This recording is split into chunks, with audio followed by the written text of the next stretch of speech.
Welcome in, everyone, to SportsGrid. This is Fantasy Sports Today. It is me, Joey P, Joe Pisapia. George Kurtz and I are going to take you through the best in fantasy baseball and football for the next 2 hours, and a lot to break down. Fantasy football drafts are right around the corner, so we're going to break down a lot of the tiers at the running back position today. We're also going to tell you who are the kings in the North in the AFC and NFC in hour two, break down those for you from a fantasy perspective and how to turn those fantasy ideas into real cash in the wagering world. George Kurtz, Mr. Cowboy himself, joins me. George, I'm just checking in on you. I don't know if you have possibly gone to visit CeeDee Lamb or Jerry Jones in the last 48 hours to try to get these contract negotiations jump-started, but I just want to do a temperature check because I know you are a Cowboy guy. The rotating helmet says it all right behind you. Do you think this deal with Lamb is going to get done sooner than later? See, now you're talking about the Cowboys. I fully expect that rotating helmet to fall and crash and burn on the ground. Do I think Lamb gets done? I'm shocked that it's not done already, Joe. The parameters are there. You've seen all the other wide receivers get signed, right? Jefferson got signed. The numbers are that you know what he's going to get paid. So I don't know what the problem is with Jerry. I think it is all on Jerry Jones, but for some reason he either wants to make these guys wait, wants to make them sweat it out. It doesn't make any sense here. So to answer your question, yes, I think it gets done. But Joe, let me ask you this. Doesn't it always bother you with players who sit out most of camp? And I think it will be most of camp. I don't think we're August 10th. I don't think he's signing before, let's say, the 24th. Does it always bother you that those players always seem to suffer a soft tissue injury at some point because they missed most of camp here? So here comes the hamstring, here comes the groin, here comes the calf. I mean, I'm going to have a tough time drafting him in the first round this year should I get the opportunity. Well, I would still be drafting him very high. I agree with you. The soft tissue injuries certainly do come up. It seems to be a lot with the running backs, though. Maybe it's the demand of the position that they're in, the stop-start nature of it. But, yeah, you make a good point there. Sometimes these holdouts don't work out well. And I don't understand, George. I mean, CeeDee Lamb is the offense at this point for the Dallas Cowboys. Is he not? I mean, let's not pretend like he isn't. And somehow we are pretending like we're not going to pay him. Come on, Jerry Jones, what are you doing? But CeeDee Lamb is not the only thing in the headlines. The Chicago White Sox making headlines. As usual, it's not because things are going well. Greefall is out. Grady Sizemore in. For all of you fantasy baseball nerds, this is a fun name from the past, now taking over as the manager of the Chicago White Sox. I don't think anybody can fix the White Sox. I don't know if the White Sox can fix the White Sox. But, George, looking at what this season has been for the Chicago White Sox, it's certainly been a huge disappointment for them, even with low expectations. The question is, George, the trade deadline came and went. They didn't rebuild moving pieces like Luis Robert or Garrett Crochet. What is the plan here with the White Sox going forward? Because we thought for sure those pieces would be gone, and we start to see what maybe the new Chicago White Sox would look like in 2025. Might look a lot like the old White Sox of 2024. I don't think that's a good thing. Well, I think Crochet will be gone, right? I think he'll be gone before next season starts here. And I'm not going to crush them, Joe, for not trading Crochet and Robert. Maybe they couldn't get the deals that were good enough. Crochet sort of crushed them anyway when he made that stupid statement that he wasn't going to participate in the playoffs unless he got a guaranteed contract. So he may have torched his own trade value at the deadline here. That being said, maybe they'll get a better deal in the offseason. Maybe they can involve more teams that may want Crochet and or Robert in the offseason, not just teams that are in the playoff hunt here. So like I said, I'm not going to crush them now. If we're talking about this next March, okay, then we can crush them. All right, because they didn't get it done. And, you still got these guys. You're not going anywhere here. The White Sox are going to be bad for years, right? It's going to take a couple of years before they can, no matter what they do, before they can rebound, even in a American League Central. And I know Cleveland, for the most part, is a very good year, but it's a weaker division. Not the weakest in baseball, but it's a weaker division here. But it's still going to take them a couple of years to overcome this year. So like I said, not a good trade deadline. I thought their GM was horrendous with the deals he did make. And by the way, Grady Sizemore, manager, really? Once again, not going to crush that. If you're going to hire a real manager before next season, fine. And I don't think it's going to be you, AJ Pierce, because he's all butthurt, right? That he didn't get, I guess, he didn't get a phone call for the job, that sort of thing. And Ozzie Guillen's flipping out, right? The White Sox are actually fun because they're a dumpster fire, and there's just more gasoline on the fire, right? So they're fun to follow because you don't know what's going to happen day in and day out. Well, Ozzie Guillen flipping out, I think, is just called Thursday. So I really don't think that's anything special in terms of him flipping out, that's for sure. Also a surprise this week, too, in the baseball world. Camilo Doval, one of the safest, dare I say, closers going into 2024. This was a guy in the consensus ranks, was at number 4 overall at the closer position. He's had an awful season, and now he's been sent down. And interesting here because he's got a 4.7 ERA. We've seen closers sometimes implode. That 1.6 whip has been awful. The walks have been a problem. That walk rate almost up to 6 walks per 9. How do you do that? I don't know. And you really can't keep your closer job or any job at the major league level if you're pitching this way. It feels, though, a little bit like there's more to this story, George. You and I were talking about this before, that maybe they wanted to take him out of the closer role. He didn't want to. They said, all right, well, we're calling your bluff and we're just going to send you down. And this is, I think, one of these cautionary tales. Every year in fantasy baseball, I'm always preaching the same thing, which is avoid the closers and paying for the closers. You'll find saves. Saves are a dime a dozen, and saves turn over more than anything else you could possibly find. It's hard to find power off the waiver wire. It's hard to find good starting pitching. It's certainly hard to find speed sometimes. But when you're trying to look at saves, that's the one thing where the supply and demand just seems to always be in a good situation, return on investment. So Duvall, another one of these guys that looked like a good investment, seemed like a good investment, had 2 solid years back-to-back, and then this year absolutely imploded. So should this be a cautionary tale yet again in 2025 for fantasy baseball players? You know, back when you were Roto Experts or Fantasy Pros 911, or we did a lot of writing, I used to write the closer report, right? And my first paragraph on the first column that I wrote every February or March was, of the 30 closers that I'm about to write about here, half won't have their job by the All-Star break. And I was probably being kind, because it was probably more than half on average here. All right, they get replaced, they get hurt. They just suck, so they move on. It might be the most volatile position in sports, because you blow a couple of saves, the media's coming after you. The fans are going berserk. Even my ownership is like, you got to get this guy out of here. We're losing games here in the worst possible way, right? It's a horrendous way to lose. And when you're putting players that you brought the 1.6 whip, and that's not all hits, means you're walking play people as well. When you're putting batters on base with a 1-run lead, it's going to come back and bite you in the butt eventually. It's just a matter of time here. So sort of like you, though, I'm not surprised he lost his job. Not. But to go from the closer to AAA, that was a surprise. I have to think what you said is true. I think when they told him, listen, you're not the closer anymore, I think he flipped out. You know, that's my assumption. He wasn't very courteous about it, and they punished him by sending him down. That's what I have to believe here. We have not heard that. It's just a pure speculation on both our parts here. But like I said, to go from closer, he got a couple of saves this week. He had a win this week, right? Back to back. The win is because he vultured it, of course, because he blew the save. But so yeah, I have to think that something happened there in the meantime. But you're right, by the way, as far as closers are concerned, you can always find them on the waiver wire. They're always there. Someone's always getting replaced, right? They're easier to find. They certainly are. Also easy to find is preseason football this time of year. Justin Fields, the starter for the Steelers yesterday, a mixed bag of results for sure. Did have a few fumbles, but also a few completed passes. It's preseason, folks. Let's not get a little too crazy. So we had a little bit of action there last night. You had some action in the rain in New York for the Giants as well. And Falcons, Dolphins also. 2 teams that have a lot of fantasy possibilities in 2024. I keep talking all the time about how Jalen Waddle is undervalued. In fact, yesterday I went on Scotty Farrell show in the afternoon and talked a lot about Nico Collins too, about Nico Collins being a wide receiver that is the guy. I mean, this is a guy that finished as wide receiver 9 last year and somehow is being drafted as wide receiver 15 this year just because Stephon Diggs has come to town. And I don't understand it, frankly, because Nico Collins is still the number 1 there. I don't care. Tank Dell's a fun player. Stephon Diggs, I think, is past his prime.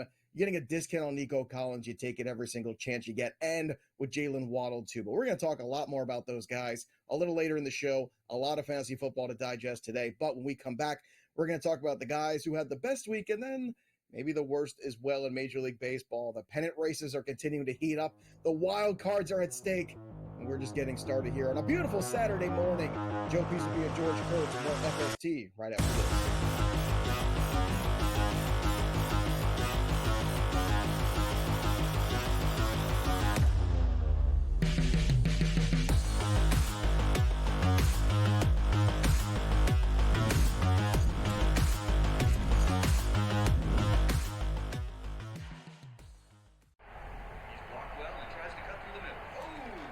Your gut says Miami is going to win, and you should take the over.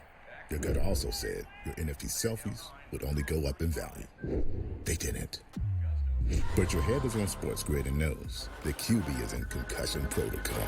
The backup has a 45 QBR against the zone coverage. The New York D has the most sacks in the league. So yeah, trust your head. It's smarter to be on SportsGrid. There is going to be an energy to game time decisions that you will feel night in and night out. We're going to go through every single thing, and I've got a great team behind me that's going to help me get the job done. I want this to be the place that people come to. We are going to hit every single one of those markets that you need to know about. There is not going to be a better place, I promise you, than Game Time Decisions. We will have everything at our disposal, and we will use that to our advantage. I'm Kevin Walsh. Tune into Game Time Decisions from 6 to 8 p.m. Eastern on SportsGrid.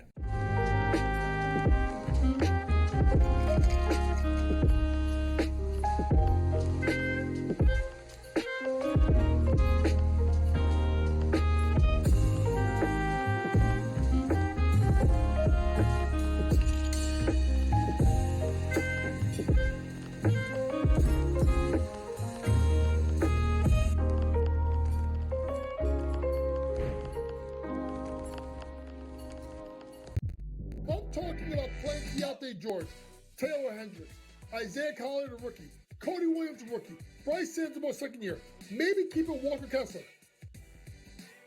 That means either Danny Ainge thinks that they're going to be a championship team in 3 to 4 years, or he's going to wait 1 year and he's going to trade Lauri Markkanen and he's going to get the farm. Betting above the rim, only on SportsGrid.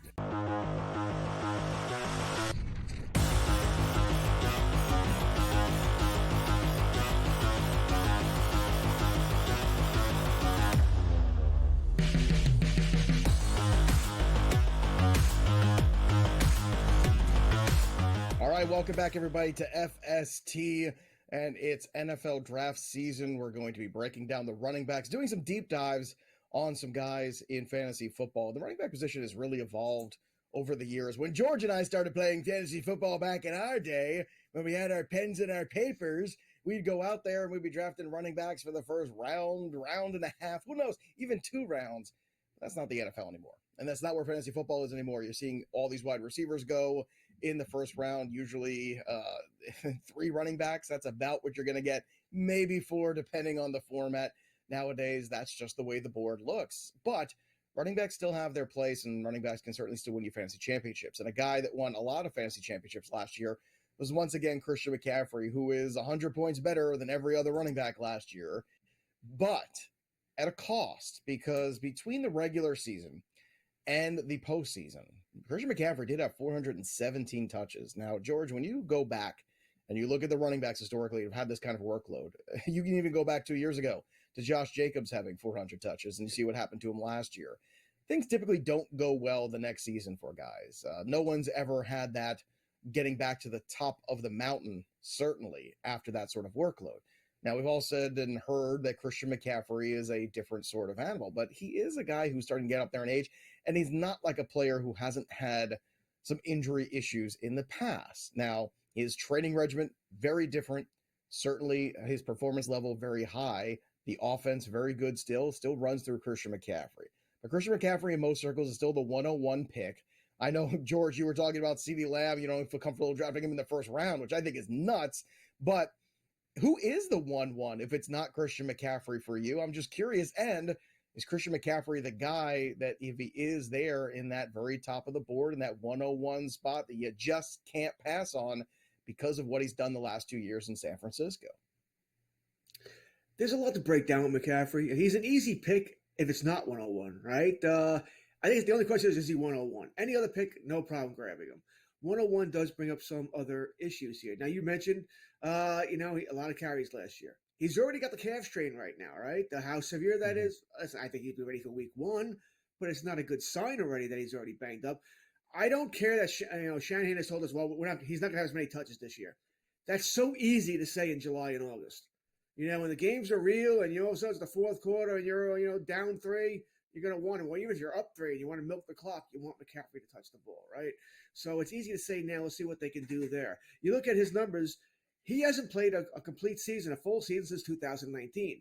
Yes, I know he played 16 to 17 games last year, so I get it. Once again, still, it's not a complete season, but the 3 years before that, the 4 years before that, 11, 6, 7, 3, those were the games played. So there is an injury history here. Like I said, if you want me to play negative Ned, this is what I'm doing here. So I can see the reason here.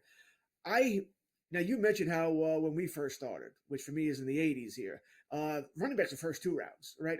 Except for Jerry Rice. You did take Jerry Rice early back in the day because he was getting 30 touchdowns a year, it seemed like. But other than that, it was running back, different game. And for that matter, I look to the wide receivers because they stay healthy. Running backs always seem to get hurt or they're not going to play. The wide receivers, for the most part, seem to play a majority of their games, right? So that's something I always look into here, that I'd rather have the receiver. Now, we're also assuming you're playing PPR leagues, all right? Standard is PPR now. Standard is not non-PPR. So I tend to lean wide receiver first round. That's where I want to go. The NFL wants the ball in the air. I want McCaffrey. Like I said, anything over the 101, I'll take McCaffrey.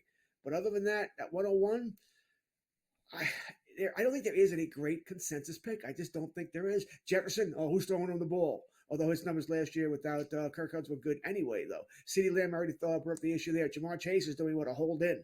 He's got the same problems here. So we can, sort of nitpick everybody, but I might bring this up to you as well. If you don't take McCaffrey at 101, well, your next pick is 12-team league is 24th. 10-team league is 20th. Boy, you're not going to have much left at running back then. Yeah, you know what? I feel like there are some guys there in that range I really like. We're going to talk a lot more about Derrick Henry, who I think is, going far too late in drafts right now. You're getting him sometimes in the turn of the 3rd round, I've seen. Devon Achane, very exciting. Yeah, it's risky, but every running back is risky, so you can kind of take that argument and toss it out the window. There's definitely some talent, and this is why we're doing this too. We're going to talk about the tiers and go through this. If you look at Christian McCaffrey's stats last year, they were mind-blowing. I mean, the guy was unbelievable. 1,400 rushing yards, 500 plus receiving yards. He had 67 catches in those PPR leagues like you're talking about. George, he is incredibly useful. And you look at the touchdowns, 14 rushing, 7 receiving. I mean, he is clearly the guy. I would still personally, though, because of the workload from last year, be skeptical of him at the 1. And I know that's an unpopular opinion, but I feel like I would rather have Chase. I would rather have Lamb. I would rather have Tyreek Hill. I could even make the argument for the steady Eddie version of Amon-Ra St. Brown, who I think is one of the most underrated guys potentially in all of fantasy football. Just going out there every single week, you know what the volume's going to be. Maybe he doesn't have the same upside as a Tyreek Hill on a weekly basis. That's fair. The big explosive plays and the things we're used to seeing. Same thing with Christian McCaffrey. But that risk is really tough right now. And he is dealing with a calf issue. Maybe it's not a big deal, but maybe it's the harbinger of things to come after that incredible workload from last season. You know what happens? Guys start turning 30, they get married, George. It's all downhill from here. You know what that's all about. But seriously, Christian McCaffrey, the one at the running back position, because it's really difficult for the other 2 guys in this tier who we're going to break down next in Bijan Robinson and Breece Hall to say they're ready now to take that moniker. And I think that is something that's difficult too. Let's look at Christian McCaffrey's regular season rushing yard total this year. The prop is set at 1100.5, and it's at -112 for the over-under. Now, last year, 1,400 rushing yards blew this out of the water. Let me put this to you, George. Because of the injury risk, is this seemingly small number at 1,100.5 in play for you, or is this sort of the harbinger, again, the omen of bad things to come potentially, that Vegas says we're scared of this workload too, and it should maybe be an under? Well, I mean, you take the number on its face value, 17 games, he reaches it easy, right? He'll definitely make it. He's not playing 17. All right, he's just not here. He's only reached that number twice in his career. Take that for what it's worth. Only twice has he reached that career. I'm not taking the over. Either I'm leaving it alone or I'm taking the under. Yeah, I think the under is probably very unsexy, unappealing, but feels like it might be the right call here. Good point by George, too. He's only reached that number twice in his career, so we shall see. So who can challenge for that number 1 RB spot in that first tier? We'll talk about those guys when we return on FST.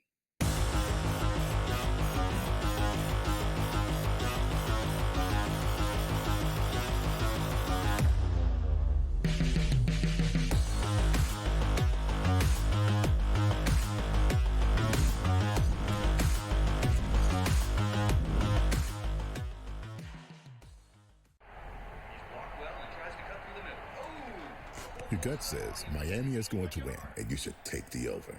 Your gut also said your NFT selfies would only go up in value. They didn't. But your head is on SportsGrid and knows the QB is in concussion protocol. The backup has a 45 QBR against zone coverage. The New York D has the most sacks in the league. So yeah, trust your head. It's smarter to be on SportsGrid.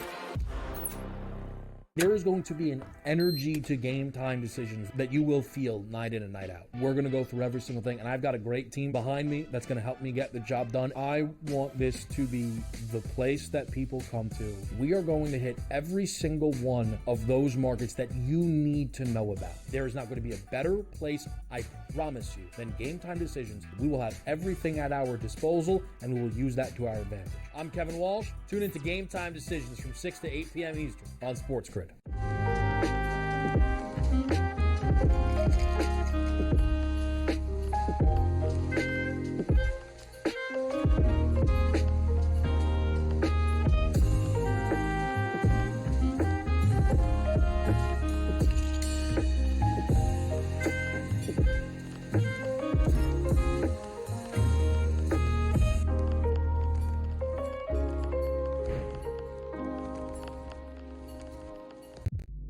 Talking about playing Pisapia and George, Taylor Hendricks, Isaiah Collier, the rookie, Cody Williams, the rookie, Bryce Sansamore, second year, maybe keep it Walker Kessler.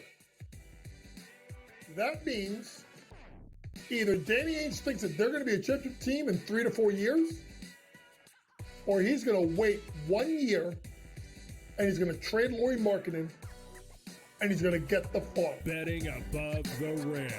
Only on SportsGrid.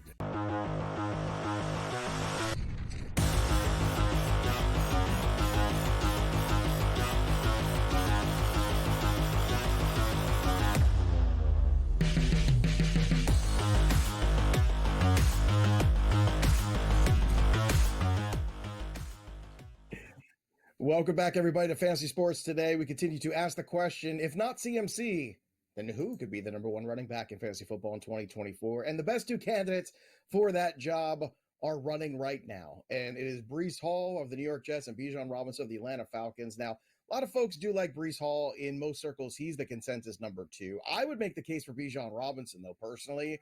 I want to get George's take, but let's start with Breece Hall, playing for a Jets team that is still going to run the football regardless of however many games that Aaron Rodgers ends up playing in 2024. They are going to be a team that plays defense too and tries to slow down the tempo of games and not put too much pressure on a 40-year-old Aaron Rodgers. So the question is there enough upside here in this offense with this game plan? You see what he did last year, 994 rushing yards, 591 receiving yards. He did have 76 receptions too. So this is a guy that is younger than Christian McCaffrey. This is a guy that, again, is leaned upon just like Christian McCaffrey. He is the offense with Garrett Wilson. Basically, it's a very simple funnel there between those two guys. So, George, let's talk about Breece Hall. And if the Jets offense can sustain a number one running back overall in fantasy by comparison to what else is out there in the league, because no matter what you think of the Jets this year, even if you're thinking, hey, it's going to be a much better situation, they're going to make a run at this division, do you really think they're going to be an explosive offense? And I think that's the big question that still looms of maybe why Breece Hall as the number one guy potentially in 2024 is still a big question. But where do you stand on Breece Hall being a contender for that number one spot? I think he is a contender. I would not draft him that way. And I kind of like your argument, Joe, about Bijan Robinson being maybe the contender that we should be talking on here. If everything goes right for the Jets, dangerous team. Listen, there are a lot of ifs here. If Aaron Rodgers can stay healthy, if Aaron Rodgers is at least 85% of the Aaron Rodgers he used to be, which we don't know, if the offensive line holds up, which in my mind is a huge if here.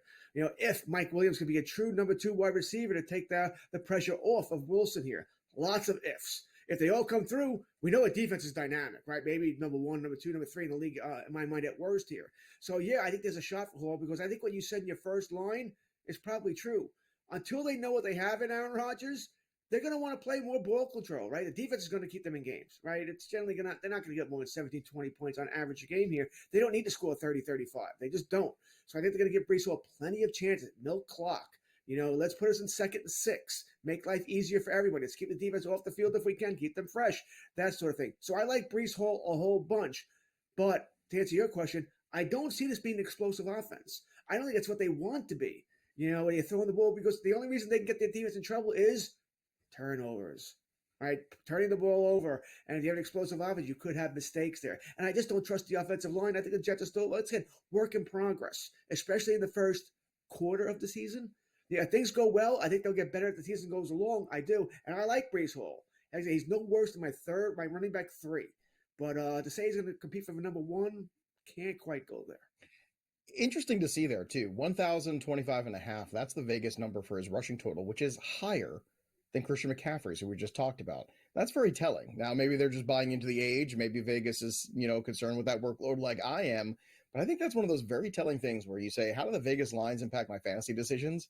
They're telling you they believe Breece Hall is going to be on the field more and possibly more productive than Christian McCaffrey.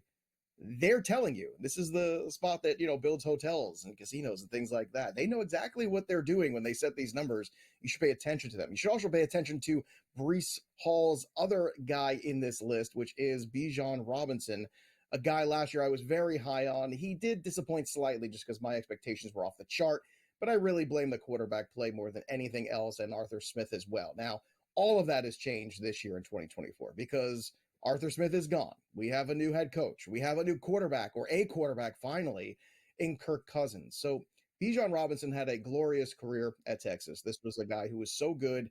Bijan, to me, is the one that is the best return on investment. And you can get him in the middle of most drafts, typically at this point. That's where I think the big win is for fantasy managers. But what do you think about Bijan's chances, George, of being the number 1 guy when the dust settles in 2024?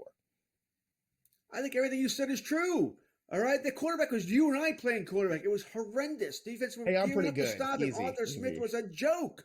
God, we all wanted to shoot Arthur Smith into the service of the sun for how he was using Bijan Robinson here. I think it's going to be much better. They got Kirk Cousins. It's going to be a legitimate passing game threat. Teams going to be backing off the line of scrimmage. You're not going to see too many stacked boxes at all. They're going to be playing cover 2 a lot to take away the passing game here. Love Bijan this season. Yeah, I love Bijan too, and I think the interesting thing with Bijan this year too is, again, that quarterback play and a new offense. Hopefully we're going to see a new version of him. So that's tier 1 of running back. But what about the rest of the RB1s? We're going to break them down for you right here on FSB.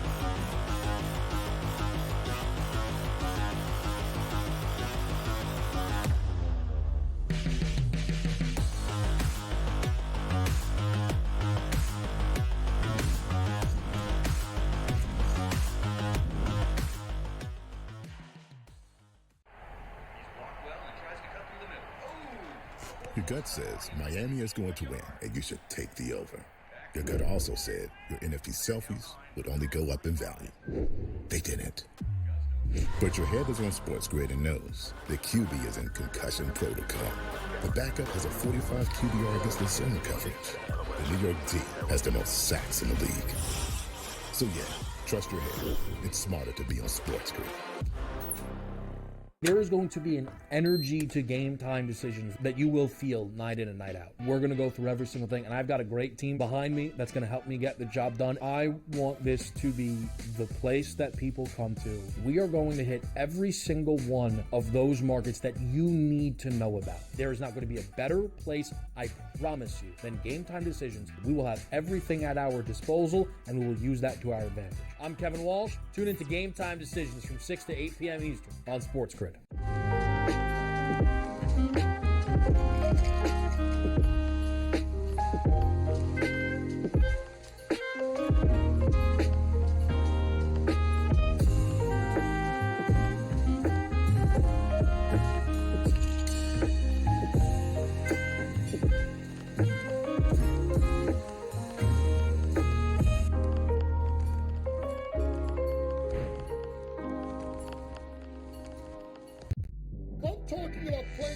George, Taylor Hendricks, Isaiah Collins, a rookie, Cody Williams, a rookie, Bryce Sansamore, second year, maybe keeping Walker Kessler.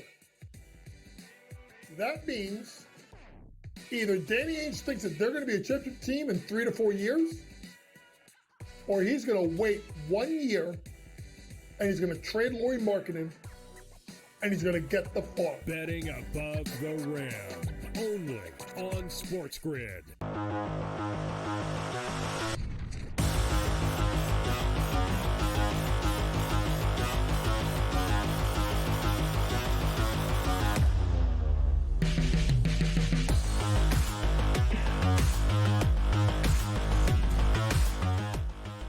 Welcome back in, everybody, to Fantasy Sports Today on a Saturday morning, talking running backs with George Kurtz. It's me, Joey P. And let's continue to discuss some of the names in that next tier of running back. And these are some very popular names with maybe some checkered past, just like Craig Mish. That's why he's not here today. Very popular guy, but who knows the real Craig Mish? That's what I ask you. But I love Craig. I miss him always, hanging out with him every single day as we did for many years. But he's off today, and I'm here hanging out talking running backs with George. But George, the next guy on this list here in the consensus rankings is Jonathan Taylor, a guy last year everybody had high expectations for, and as you mentioned, did not show up in camp. We talked about this, right? Had the holdout, waiting for contract situations. And wouldn't you know, injuries happen to Jonathan Taylor, right? So there's the perfect example of what George was talking about at the top of the show, his concerns with CeeDee Lamb. But my concerns typically are more with the running backs in the scenarios, and Jonathan Taylor was that guy last season. This year, very different situation. Shane Steichen here in year 2 of being the Colts head coach, and hopefully you're getting Anthony Richardson for an entire season. Now, that dynamic duo could certainly change the landscape in a big way in the AFC South, but also in a big way potentially in your fantasy leagues. And Jonathan Taylor could be a huge beneficiary. Colts have a good offensive line. He's currently ranked as RB4 on the board, projected for 222 fantasy points. But Jonathan Taylor has had a bit of up and down, a bit of stop and start. The question I have for you, George, are you ready to reinvest in Jonathan Taylor and say last year was just an inconvenience and unfortunately a situation that, again, the guy was holding out, didn't have the regular offseason, came in, injuries happened. This is what it looks like when these things happen, and you're ready to love again when it comes to Jonathan Taylor? Or are you concerned that maybe at his current overall ADP, you'd rather be taking some of the big wide receivers that are on the board? Ding, ding, ding, ding. All right, give the man a prize here. That's exactly where I'm going with this. I am only willing to take 3 running backs in the first round. All right, the top 3 that we already talked about here. Christian McCaffrey, Hall, Robinson. After that, I'm taking a wide receiver. All right, there's like very little doubt in my mind I would take a wide receiver after that. And a lot of leagues I play in, by the way, are super flex leagues, which I think more people should play in, by the way. This way a quarterback becomes more valuable and it's more fun. But anyway, I'm not against Jonathan Taylor.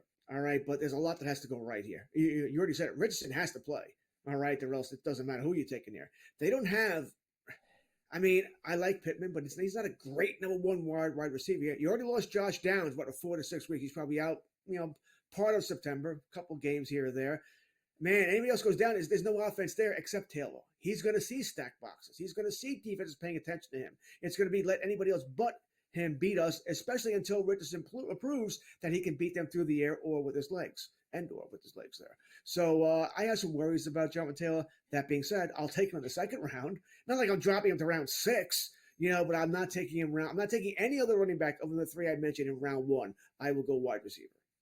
Yeah, I'm not taking Taylor in round 1 either. I'm looking at the Marvin Harrison grouping of wide receivers, Garrett Wilson around that same 10 overall, which currently is where he's going at ADP. He's currently going around 10 overall. It's a little too rich for my blood. I'm where George is. I know in the full PPR leagues, he's going a little bit later than that, somewhere around the turn. But there's actually a few running backs I like more than Jonathan Taylor this year. But I'm kind of where George is on that same issue. Jonathan Taylor, last year, again, a disappointing season, I think, overall. But I think the silver lining potentially is when you look at what Zach Moss was able to do in this offense with this offensive line.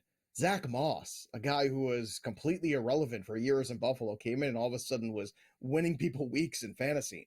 That at least bodes well for some upside in 2024 when it comes to Taylor, because Zach Moss is not a special running back. Jonathan Taylor is a much better talent, so you hope health, talent, all comes together in a nice, perfect package in the 2024 season for the Colts. Next guy on the list here at number 5, another one of the players that I was very high on last year.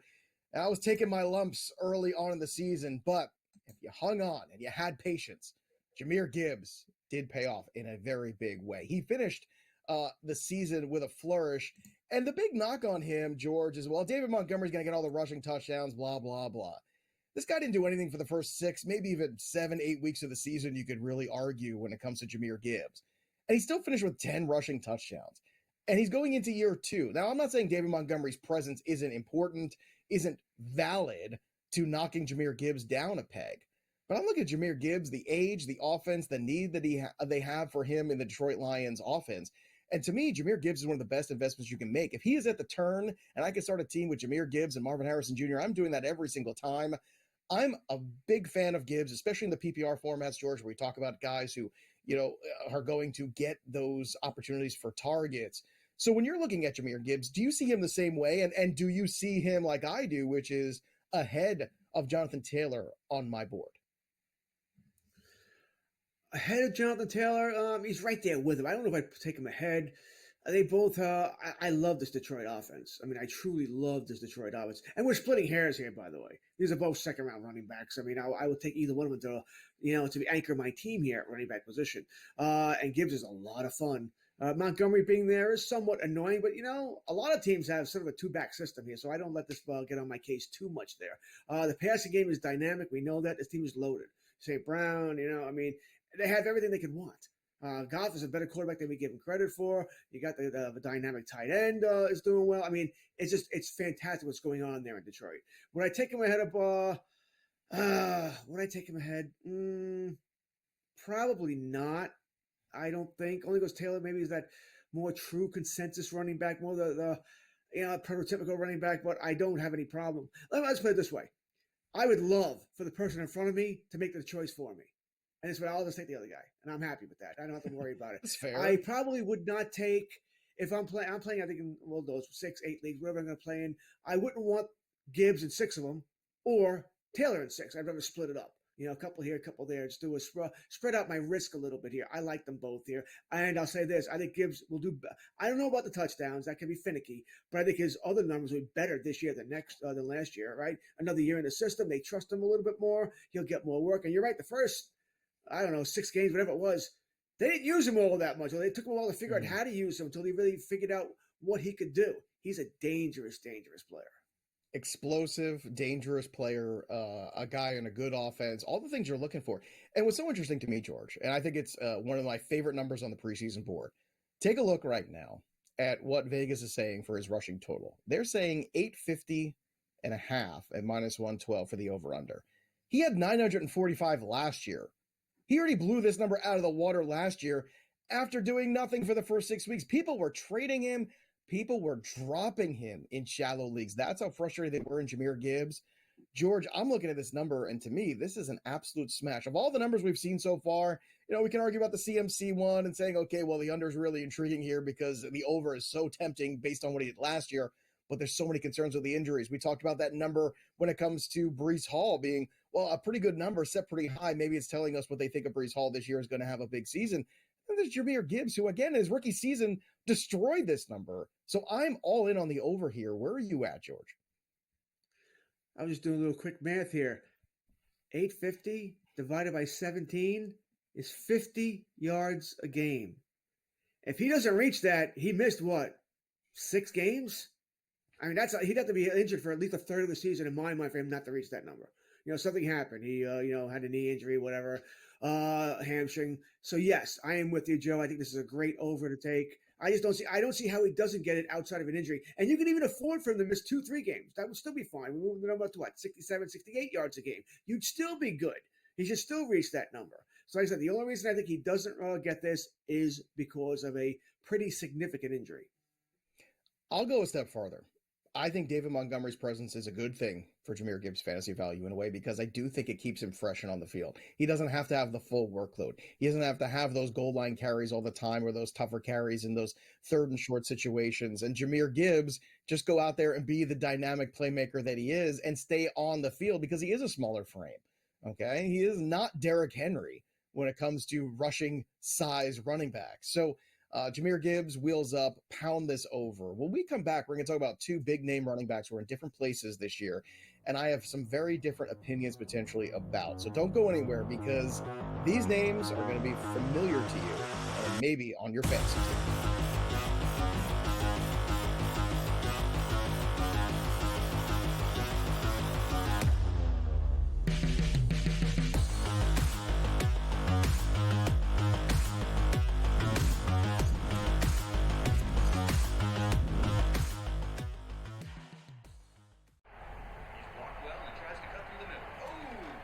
Your gut says Miami is going to win, and you should take the over. Your gut also said your NFT selfies would only go up in value. They didn't. But your head is on SportsGrid and knows the QB is in concussion protocol. The backup has a 45 QBR against the zone coverage. The New York D has the most sacks in the league. So yeah, trust your head. It's smarter to be on SportsGrid. There is going to be an energy to game time decisions that you will feel night in and night out. We're going to go through every single thing, and I've got a great team behind me that's going to help me get the job done. I want this to be the place that people come to. We are going to hit every single one of those markets that you need to know about. There is not going to be a better place, I promise you, than Game Time Decisions. We will have everything at our disposal, and we will use that to our advantage. I'm Kevin Walsh. Tune into Game Time Decisions from 6 to 8 p.m. Eastern on SportsGrid.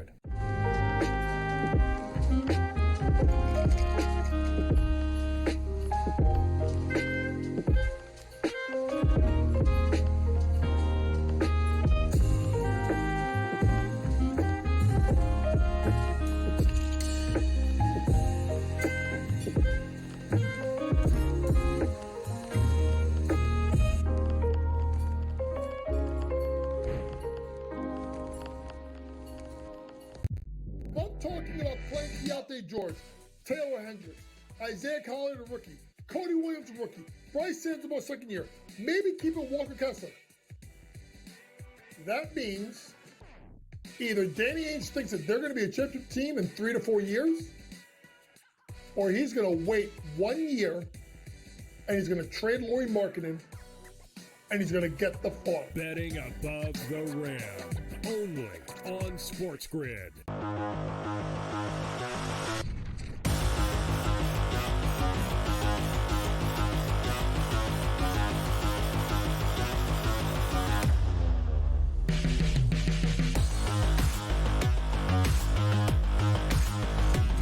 Now, sometimes when running backs get jettisoned to other teams, things go well. It turns out that there's still something left in the tank. Other times, it's the right decision. You see running backs start to go in the other direction in the latter part of their career. We've got a lot of guys this year who are remaining in this RB1 conversation, this next tier, that could potentially be the latter. And it's going to be an interesting breakdown. The first we're going to talk about is Saquon Barkley. Now, Saquon Barkley left the Giants to go to the Eagles this offseason, and much to the chagrin on Hard Knocks and Joe Shane, unfortunately, Mr. Mayer was not too happy about that move. It seems like somebody wasn't getting an extra cookie at the cafeteria in the Giants facility that day. But Saquon has a chip on his shoulder.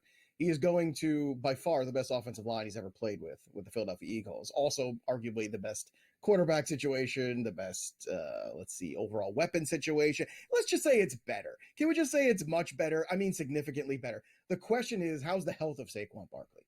Is that healthy? Is that better? Is that finally in a situation where we feel good in investing in him? Because it's not the talent. The talent's always been there with Saquon. I don't want to question the motivation of him. He's a fantastic athlete. But it seems like the marriage was just over between player and organization. It was time to move on. But it is curious because he had different options. But the option he took was to go to Philadelphia and kind of rub their nose in it. Now, typically, I kind of like that, especially at a discount, George. So Saquon is not the next guy on my list, but he is the next guy in the consensus ranking. So I want you to talk to me about Saquon Barkley, because again, it's never about the talent. It's never about what he can possibly do. We know he's a 3-down back. He can catch the football. He can run the football. He can score touchdowns. He can work at the goal line, early downs. He can do it all. The only question is, can he do it on a weekly basis and not miss time? So, George, where do you stand on the value and return on investment you're getting at Saquon Barkley, currently going where he is in ADP as the 5th running back and the 11th player off the board? You know, in some ways, his injuries are overrated. All right, this is where the old lies, damn lies, and statistics comes in. Last 3 seasons, out of a possible 50 games, he's played 43.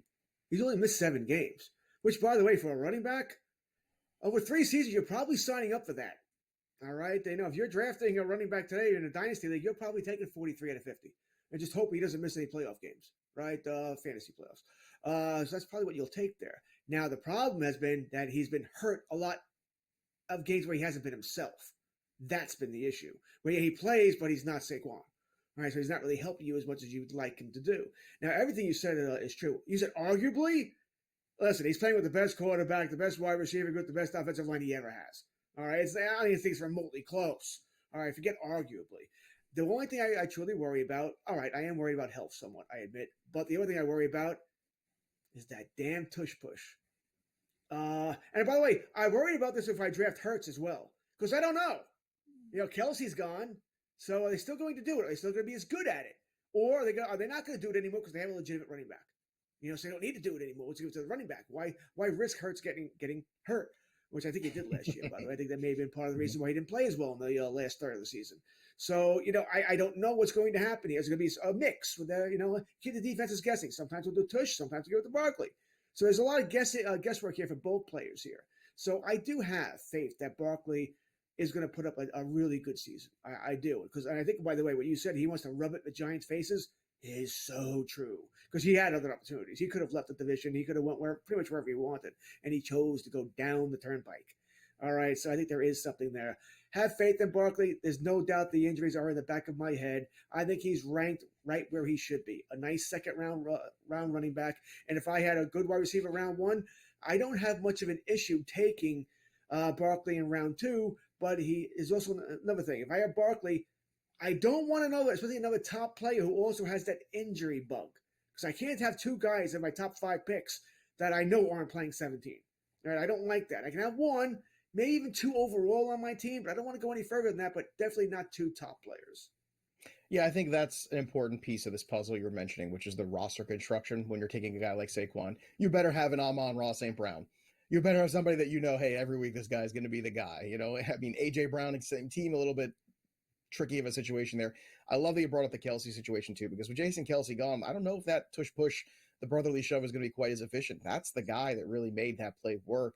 It's asking a lot of anybody else to be as good at that as he was, and you have to expect a little touchdown regression from Jalen Hurts last year too. And I would imagine you're probably right. Maybe it does look more like a 10 or a 9 rushing touchdowns as opposed to the 15 that he had last year, which was a record him and Josh Allen both got to last season. So Saquon, really intriguing. I agree, at the right price, in the right roster construction, the right pairing, that would work for me. But maybe Puka and him, maybe that's not the best scenario with Puka already having some injuries and a guy who's injury prone in college. That might be a lot to ask for. When we look at the next guy on our list, this is the guy that I want to target everywhere. You're giving me one of the best running backs of the last 10 years in an offense that ran the football more than anybody else and better than anybody else, that had desperate need for a real 3-down running back for years and years. The Ravens aren't messing around anymore. They brought in the king, Derrick Henry. And Derrick Henry was a guy that finished second in rushing last year, everybody. I don't care if it's a PPR league, George. I don't care. Yards are yards, touchdowns are touchdowns, and Derrick Henry's going to get both of them with this Ravens offense. I am getting Derrick Henry in the second round very often, late in the second round, sometimes even in the early third. I've been able to snag him in drafts. It's been unbelievable. I understand he's 30. The last guy to lead the league in rushing at the age of 29 or older was Barry Sanders. That was a while ago, but he's also a Hall of Fame back, and so is Derrick Henry. So, George, what's your take on Derrick Henry? Are you scared off because of the age, or are you looking at the king finally getting a kingdom worthy of his crown in Baltimore? No, I'm with you on this. All right, I am definitely on King Henry. I think it's going to be a lot of fantasy goodness coming here. I think Baltimore, and in some ways, this is great. Now we don't have to really risk Lamar Jackson as much at the goal line. Lamar's going to run like he always runs, but maybe not at the goal line where it's a condensed field. All the players he's going to get hit to avoid those hits. I think this is great for Henry. He's on once again the best offense he's played on. There's been so many opportunities for him to score. All right, so I love King Henry, and I love the fact that he's going lower and lower. I'll tell you this, Joe. It's August 10th now. I think by the time we're truly drafting here in a couple of weeks, his value is going up. I don't think it's going to stay where it is. Look, if you go back to 2019, he was RB3, 2020, RB2. In 2021, he missed half a season. He was still RB16 in 8 games, RB4, RB8 last year. But now he goes from Will Levis to Lamar Jackson, the MVP, all the Derrick Henry all day. More RFP talk will return on SportsGrid.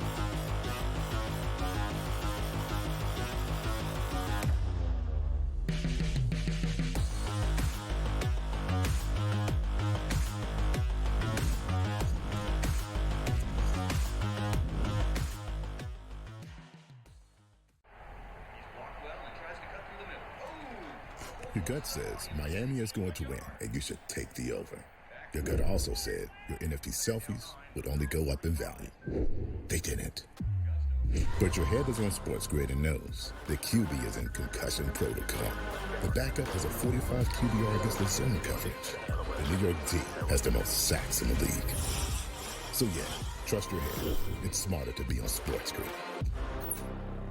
There is going to be an energy to game time decisions that you will feel night in and night out. We're going to go through every single thing, and I've got a great team behind me that's going to help me get the job done. I want this to be the place that people come to. We are going to hit every single one of those markets that you need to know about. There is not going to be a better place, I promise you, than Game Time Decisions. We will have everything at our disposal, and we will use that to our advantage. I'm Kevin Walsh. Tune into Game Time Decisions from 6 to 8 p.m. Eastern on SportsGrid.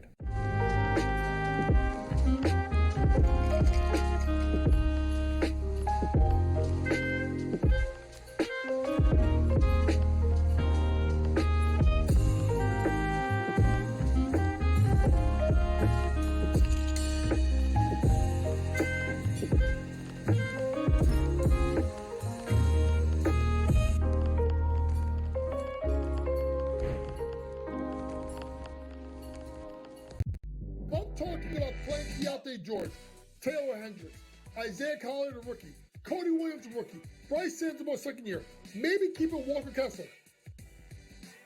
That means either Danny Ainge thinks that they're going to be a championship team in 3 to 4 years, or he's going to wait 1 year and he's going to trade Lauri Markkanen and he's going to get the farm. Betting above the rim. Only on SportsGrid.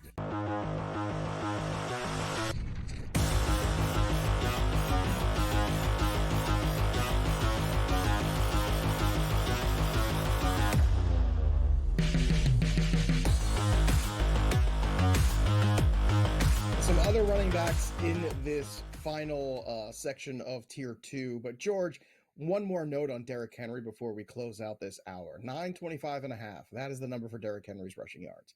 I talked about Jahmyr Gibbs being a smash on the over. How about Derrick Henry on the smash on the over? He could miss 4 games and still throttle that one. 925.5 for the King. Come on, let's be real. All right, let's get to some other names on this list here, George. And Travis Etienne, Kyren Williams, Josh Jacobs, Joe Mixon. That's kind of who we're talking about here in this next grouping. And Kyren was a guy last year that everybody fell in love with. He won people championships. He was off the waiver wire. And, I mean, it's amazing to think about. The Rams gave us not 1, but 2 top 5 overall players at their position off the waiver wire. And Puka Nacua and then Kyren Williams. That does not happen every year. Kyren Williams dealing with some foot issues. Josh Jacobs, another one of these guys. New face, new place. You never know. He's had a lot of workload. He's given so much workload in Vegas that now you're kind of wondering, LaFleur really is the more to spread things around. Is that going to hurt his value? Joe Mixon, a guy who's had some up and down seasons and some seasons where he's done a lot of damage in a few games. He's in a new spot as well. It's a lot of questions around these guys, George, that are remaining in this tier. And this is why I'm going to so many big-time wide receiver builds. Travis Etienne, I think, might be the safest of this group. You kind of know who he is, know his identity in the offense. Tank Bigsby, I don't think, is a threat to him. Travis Etienne, 1,000 rushing yards last year. Kyren Williams, Travis Etienne, Josh Jacobs, and Joe Mixon. Of those 4 guys, who's the George Kurtz guy? I don't know if I'd say any of the George Kurtz guy. They all have warts, like you said here. I do like Kyren Williams, but, Corum's there. Williams gets hurt, or seems to get hurt, so that's going to be an issue. Travis Etienne, is the passing game fixed? Is Trevor Lawrence fixed? Is he going to be Trevor Lawrence this year? How's that going to look? But he probably is the guy, by the way. I think I trust him because he's dynamic and he can break some plays there. I kind of like that there. Joe Mixon, you're going to need touchdowns. All right, he'll get his volume, and once again, he'll never see a stack box. All right, yeah, they're going to be cover 2s all over the place, trying to keep, Dell, Collins, Diggs. No matter what you think of Diggs, still, he's a name, he's a threat there. So they're going to back off. So he'll never see a 7-man box. There should be touchdowns galore, but you'll need that. If Mixon's not getting touchdowns, I don't see him racking up the yardage or the catches enough to really pay off for you. So there's a risk there. But I don't mind Mixon. In some ways, Joe, he's the safe play because I think he'll get 8 touchdowns just by breathing. All right, just by being there, I think he gets 8. All right, because once again, the offense is going to be so good. There should be a team that averages what, 27 points a game, 3 touchdowns a game? Doesn't seem like a lot for me to ask over Mixon to get, 10, 12 this season. I said 8, just by falling down, he gets 8. I think in half PPR, you make a lot of sense there. Or the standard leagues, even though you say they don't exist, I know they do because I get questions about them. I don't know why people are still playing in any non-PPR formats, but Mixon maybe in that format a little bit more valuable. I agree. That offense certainly high-powered last year, although they do have expectations this year, which I think is always more difficult to play with expectations as opposed to the, oh, you're so adorable, the Houston Texans, everyone thought you're going to win 3 games, and look at you, you're in the playoffs, how adorable. And now look at you. Now you have to play with expectations. It's one of the big questions we had about the Lions last few years. They went from plucky underdog to team that's playing with expectations, and to their credit, they did not fold the tents. I don't know that yet about the Texans, so that's going to be interesting to see. Josh Jacobs is the one that scares me the most in this grouping. I got to be honest with you, George. Marshawn Lloyd, another guy that was brought in there via the draft. LaFleur wants to spread the ball around. That, to me, is the biggest problem. So Mixon probably the safest outside of Travis Etienne. I would still go there. But Kyron Williams is the one with the upside. I think there's no doubt about that. He was an explosive player. You love the Sean McVay offense. And maybe he's the way you should go at the end of the day because, as you mentioned, Corum is there, but that's the easy handcuff. It's one of the few running back situations because it's Sean McVay. I think a handcuff is all right, where you can maybe pay 1 extra round if you do want to take Kyron and all that upside. Maybe be a little bit more aggressive on that specific handcuff. Now, when we come back for hour 2, we've got a lot more football going on here. AFC, NFC North previews, the buy or sell. We got SportsGrid 60 and so much more coming at you. So don't go anywhere because we're going to break down who the Kings of the North are going to be in the AFC and NFC this year. 2 divisions that are going to be really hot too. One team in one of those divisions, I want nothing to do with it. And a few other teams where I want all of the players I could possibly handle. But a good look at the running back position for sure here in this early going. And I guess my big answer, George, to all these questions about this tier of running backs when we got to this grouping is I'd rather have Jalen Waddle. I'd rather have Nico Collins. I'd rather have Michael Pittman Jr. Give me the wide receivers, and I'll wait a little bit longer on running back. Take my shots with Rashad White. Take my shots with Ramondre Stevenson, Zamir White, some names like that. A little less risk, a little more upside at that position. So again, it's not always about the running back. It's where you take the running back that matters. When we come back, hour 2 of FST. Don't go anywhere. More SportsGrid right after this.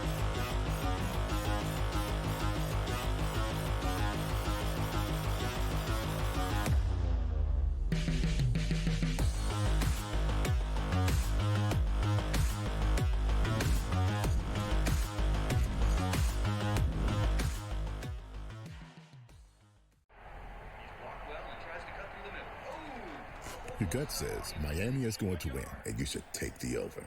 Your gut also said your NFT selfies would only go up in value. They didn't. But your head is on SportsGrid and knows the QB is in concussion protocol. The backup has a 45 QBR against the zone coverage. The New York D has the most sacks in the league. So yeah, trust your head. It's smarter to be on SportsGrid. There is going to be an energy to game time decisions that you will feel night in and night out. We're going to go through every single thing, and I've got a great team behind me that's going to help me get the job done. I want this to be the place that people come to. We are going to hit every single one of those markets that you need to know about. There is not going to be a better place, I promise you, than game time decisions. We will have everything at our disposal, and we will use that to our advantage. I'm Kevin Walsh. Tune into Game Time Decisions from 6 to 8 p.m. Eastern on SportsGrid.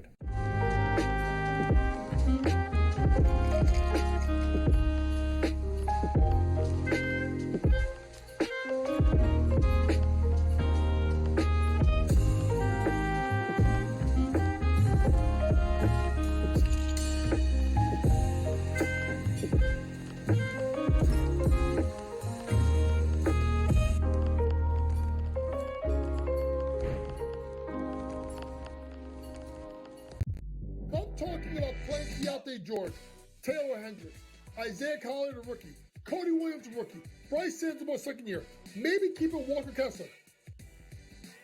That means either Danny Ainge thinks that they're going to be a championship team in 3 to 4 years, or he's going to wait 1 year and he's going to trade Lauri Markkanen and he's going to get the farm. Betting above the rim. Only